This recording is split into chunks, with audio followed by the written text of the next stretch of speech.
So how did we meet? Your version and my version are two separate versions. So why don't you tell them what you think how we met? I was coming back from playing tennis and I went to have a beer.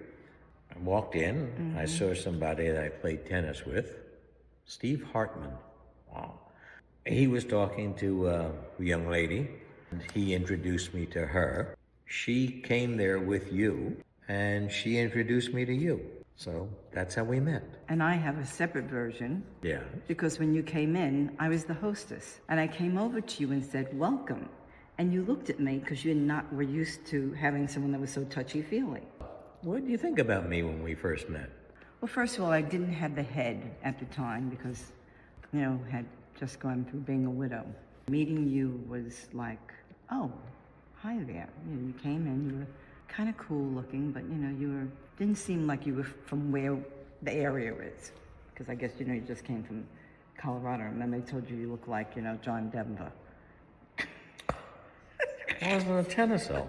But it was just the look. I mean, it wasn't, you know what I'm saying, okay? The way you dressed and everything was a little different than what I was used to. Maybe the haircut. Yeah, and the clothes. The clothes were tennis. But they were not the way you would be wearing clothes now. Okay. After I reinvented you. And what did you think of me when you first met me? I thought you were very beautiful. Oh, thank you. When we sat and talked, when you were talking, you were also touching. You were like, did I tell you? I found that to be different and interesting and appealing. You looked and the way you spoke was very attractive.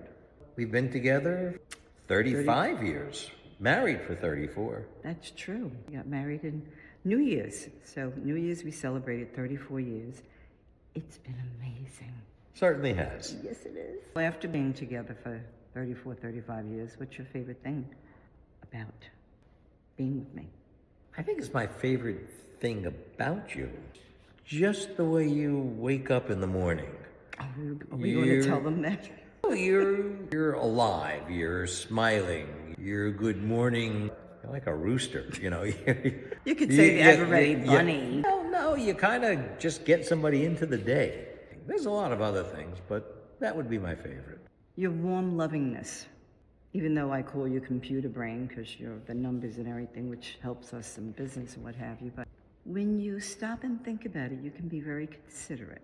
And I love that about you. And I love also the way you love when I cook. Just seeing you eat, the enjoyment of it. It's so great. I think it's very special. You are. You're a good cook.